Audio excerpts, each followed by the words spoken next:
Exhale the past. Inhale the future. Be still in the present. Hi everyone, good day. I'm Riza Villanueva and you're watching Healing Conversations with Daily Prana. Today we are joined with our beautiful guest, Ms. Moreen, Austria. Hi, Madam Moreen. Hi, Riz. Good day. How are Good you? day to everyone. Great, of course. Thank you for your time and thank you for coming to Healing Conversations with Daily Prana. Could you please introduce yourself to our viewers? Okay, hi everyone. My name is Moreen, Austria. I'm a visual artist by profession, an art curator and an art writer. And at the same time, I've also been with Prana, and now I'm a master healer. Wow, that's nice. Yes, let's just go to the part you said. You have been a master Reiki and a meditator here in Daily Prana. How long have you been in Daily Prana? Not that long of lyrics. I've actually started coming to Prana in August last year. So, wala po 1 year. Oh, I really know. Wala pa 1 year. And Yeah. what brought me here sa Daily Prana? It was just like, maybe it was fate. It was, I was guided. My sister had a workshop with Master G. And then she invited me. She said, sis, why don't you look at these stuff? These are the things you're into, right? Because I've been like meditating by myself. Sa mga YouTube na I've been meditating by myself. I've been siguro very thirsty for that spirituality and I didn't know where to go. So that's nice. And you've tried here in Daily Prana. Like, in your personal experience, what's the difference? Anong kinalain ng isang, like you mentioned, you tried doing your spiritual journey with the guidance from online videos. What's the difference sa online videos and doing it here in Prana with, of course, with the guidance of Master G? So maybe sa online because it's very accessible. So you feel that sige, okay, anong gusto ko pangitaan ng meditation? I follow it, but somehow the kulang siya. Because probably it's one way. You don't have somebody to ask nga, am I doing this right? Is this the right way to do it? Amo na siguro. So it's different that you have a guide, yeah, telling you, and you have friends, friends na subong, di ba? Yes. Because so naging family naman ang Prana, and you have friends na nakarelate wala sa imo, and then you share, and then you more or less know that, oh, okay, this is the right direction. So, Yes, we're friends already. And of course, we're family here in Daily Prana. And yes, Nang, you've mentioned that this has been your interest really, the spiritual journey has been your interest. Other than that, like, do you have experience, are you having challenges before? Nga, mas nag-push sa imo to really go into meditation or explore your spiritual journey? yeah, actually, growing up I had a difficult childhood. And then, like I told you, I got married very young. I was 20 when I had my first child. So it was pretty much very kind of ano ba ang bang- very rough. Rough in terms of finding yourself, communing with your soul. That at that time I was also struggling because I knew that I was an artist.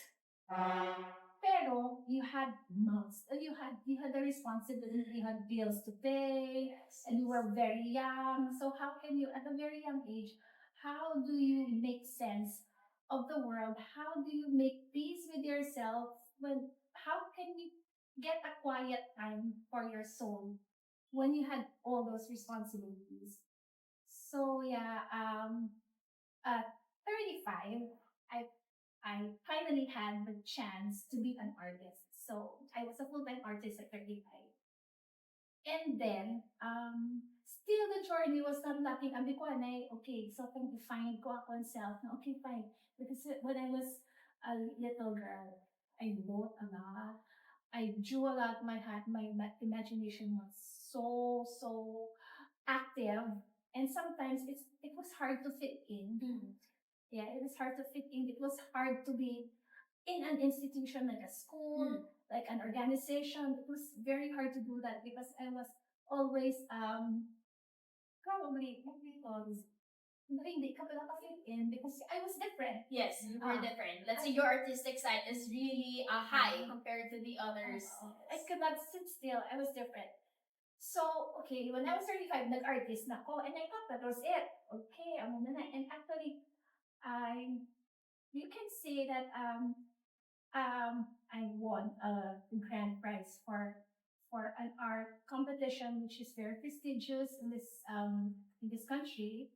I, wo- I, I'm an elected National Commission for the Culture and the Arts, um, visual arts, basta mga muna. So, Yes. so I had achieved man what you can say nga kabudlay man we achieve sa arts. I did that. Still, kulang. In terms of my family, I have a very supportive husband. I have like great kids. Still, kulang siya eh. So, hindi siya, because maybe my soul was always knocking. Hindi na basic ang pinaka-pack mo eh. Bigyan mo na. So, as I always said, when the student is ready, the teacher will appear. So, ang muna guro, nakita ko si Master G, and I came to Prana, and I started meditation, meditation, yoga, Reiki, and then everything just fell into place. So far now, with all your experiences, where you've mentioned like less than a year, you've gone through this spiritual journey, your meditation, Reiki, and of course your yoga. Like, how are you now? Like, are you feeling much better? Do you feel whole already compared to Moreen last year? Kung galing mo, no, I actually never felt so at peace and complete in my life. Although, I'm sure life is a continuous journey. So I know that may-ari pa ng mga sunod-sunod. But somehow, I have attained that inner peace. It's unshakable. That I know. Hindi ba ang mo talay do kung ano, souls, ang mga souls na lost, most of the time we're lost. Yes. No? Though, hindi ka pala hindi kung mapatong ang ano, purpose mo sa It's alive. universe, Yes, maano ka, Yes. it's overwhelming. And then being human, you get distracted. You feel sometimes, kada ako sa lahat, ano, may hinubra ko, tapos something daw ano ka pala, you feel that sense of uneasiness if you're doing the right thing, if you're doing, you are on the right path. But somehow this practices has made me feel so much at peace with myself that even the mistakes that I make, if I do mistakes, I know that it's meant to happen, and I know how to come out of it, not a better person. So Yeah, I think that's really a good point. What you said. Na, yes, I think part of our journey in life is that we could not really attain, let's say, peaceful lang yun for the whole 365 days of the year. Of course, impossible. yes, impossible. There would be really times, hours that we feel so challenged, and sometimes our peace of mind is kakaguba man. But that's what you've said. We are very thankful because this practice helped us to be at least somewhat unshakable. That even though you face a lot of challenges and problems along the way, you would still feel at peace with yourself and with your soul, and you could still go on with life and enjoy life. Of course. Thank you. Yes, thank you for those words. Those are really nice, and I think those are very inspirational. Of course, from someone who have achieved and experienced these things in her life, Vidya.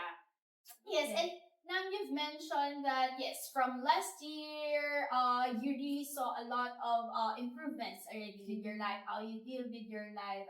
You think this journey of yours in Daily Prana, could this be would you recommend this sa atin ng mga viewers na because some would think na probably because that's your experience, te ako basi hindi ko bagay, let's say to do the meditation, or basi hindi ko bagay. So for you, when you started this last year ago, what were the challenges na na-experience mo na you think everyone could conquer this, and probably everyone is suitable to do this as well? Yeah. like, first of all, we are all souls inside this body. So maybe hindi tanan-tanan maka okay, because we always get caught up with being human, with being in this world. Na even, diba, I see, sometimes, I see my friends, I see some people na they struggle so much with life, thinking that amo gina siya balahap. What is the physical, what is there, thinking that the world is attacking. And then, but hindi ko na siya mabalaan, hindi mo siya mabalaan until you commune with your soul. So how do you do that? How do you commune with your soul? The only way to do that is, find the space to communicate with your soul. That's nice. Uh-huh. And yes, you've Answer mentioned the question. yes, i-ano ko lang, sige, kay medyo nung kadamo, isa-isa ko lang tayo. But yes, so that's a very good point already na with this, with our busy time, we always need to find time to communicate, commune with our souls. And yes, so let's go to the first one. What were the challenges you have experienced when you were starting this practice? Okay. So ang doubt, because you're dealing with the not physical. Mm. You're dealing with the invisible. So how do you know it's working, diba? Like Reiki. How do you know it's working? Hindi mo man na makita. But then you feel things getting better. You feel, diba, when you're healing, because I've done some healing to my friends, and I see them, oh my God, ka-work din siya, kaya nag-aayos siya. Sometimes even like ang mga, um, for instance, headache, rheumatoid arthritis, yes, yeah, relief of pain, and then when you give them Reiki, you they tell me, oh, Mox, nag-ayaw po, okay, because of how else can you explain that? Can you explain that? Well, of course, syempre, some scientifically, well, some will look for proof scientifically. So, well, it's a challenge. But also, self-doubt. If you're doing it right, if this is actually the path, but then you feel, overcome po ang doubts when I feel that, I feel at peace with this. So, one of the challenges. Okay, yes, because probably someone who would want to start this, they would probably experience the same challenges. Like, for example, kisa, tama na taga sa ako, ay, hindi na ko na, kaya hindi ko makakommit sa practice or sa journey. So, yes, it's a matter of really being committed to yourself because after all, ang results ni would really be sa imong self. You will find at peace with yourself. You will you will find Because recently experience that time, kagahod-gahod sa universe. Kagahod-gahod. And then, tapos, what do? Diba? You sit quietly and you meditate. And then you find, yung pag-meditate mo, mas tawhay, mas ano na. So, diba? Yes. And so far now, alin sang nag-start ko actually meditation. This is quite my personal experience naman niya.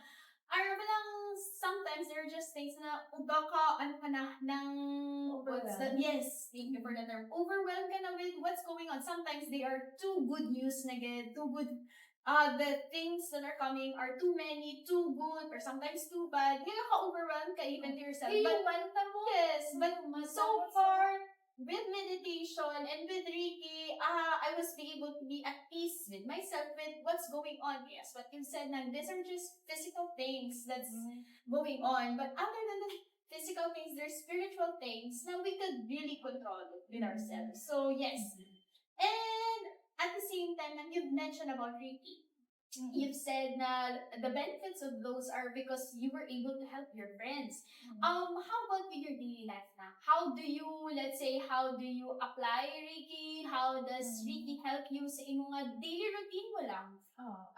Like for instance, when I sense negative energy inside me or my immediate family, so secretly gina-cleanse ko. Na-cleanse ko sila. Na-sense mo na eh. Tapos and then, and I cleanse myself, I cleanse my family, and I cleanse our homes. So immediately you feel that shift in the energy.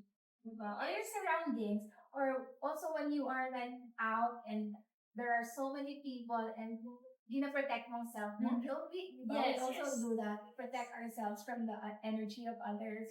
Na basiin din namin for that day. And, Yes. Yes, I also do the same. Para at least whatever happens with our external environment, kitaya inside of intact us, ang yes, iyong intact energy lang. na still, We can still keep up the good vibes, the high spirits. Yes, I agree with that one. And yes, Nang, you mentioned that you were doing yoga as well. I'm just curious, do you think ang pag-yoga somewhat also help you to maximize the benefits of meditation and breathing? when I was driving, studying now, coming here, I was thinking, oh my God, this is like the best time of my life because I feel very physically fit. I feel at peace with myself. And because I did not even want to do yoga at first. Yes. But since just a practice, also okay, I'll do yoga. And now it's also a form of meditation. And at the same time a form of being grounded. No, it's grounding yoga. So I feel very balanced and I feel very fit. So yeah, it's a very good. It's a very for me. It's a very good practice ang yoga. Yes, together, no, with meditation and breathing. Mhm. And before that, have you ever tried doing yoga with the other, let's say, establishments or mga Katry ko yoga, guidance? nga do exercise lang. Yes, oo. Doon na siya nag-touch on the spiritual side. So, hindi ko it was not able to hold my attention because siguro hapaw lang siya mo. So, but what subo ko na yoga is, ano siya, it's, naka-web siya sa spiritual practice ko. So it's, it's mas fulfilling for me. Yes, you've mentioned na nga naka-web siya. Ay, basta mga curious na what does she mean? Yes. Could you nang at least elaborate what's the difference? Let's say, because I've actually tried yoga man sa iba, sa mga gym. So, more or less, yung ila actually is hambalan ka lang physical lang, sang instructor, na you do this, you breathe in, you breathe out. Could you elaborate us? What's the difference? Kung si Master G, let's say, ang mag-guide with our yoga, and how do you think nga mas you feel na mas connected siya sa imong nga meditation nga practice? Ang grounded. Well, may mga things, ano na rin, yung tawag, ang Breathing. mga breathing. Yeah, grabe ang pag-emphasize ng breathing. Yes. So, which is also like part of the meditation, di ba? When you meditate, it's grabe ka-important ang breathing. No? We just used to just take it for granted that, okay, breathe in, breathe out, inhale, exhale. That's part of life. But then, grabe galing mo ang breathing. And that's one thing na different sa aton di yoga because you are like being guided to breathe na you are connected with yourself and you are grounded. Tapos I close my eyes when I do yoga. Yeah. Sometimes. So, parang overall, good, yeah, for you, it's a meditation from the beginning to the end, yes. That's really nice. And then, yes, now, lastly, could you please invite our viewers with all the benefits you've mentioned and of course the challenges that you've mentioned? Could you please invite them to at least try doing the meditation and yoga here in Daily Prana because who knows, probably it will benefit them as well. Yeah. Oh, actually, if all these things resonate with you, and especially if you're here in Bacolod and you're looking for a place where you feel you need the guidance to find your soul, maybe you can try coming to Prana. Thank you so much for your time na, Moreen. And yes, to all our viewers, thank you for watching. And yes, hindi lang yan sa Bacolod, you could contact Daily Prana. And online. yes, there's actually online, so maybe you could try. So hopefully, this video will be really helpful to you and this would resonate you as well. So love and bliss. Have a good day. Bye. Bye.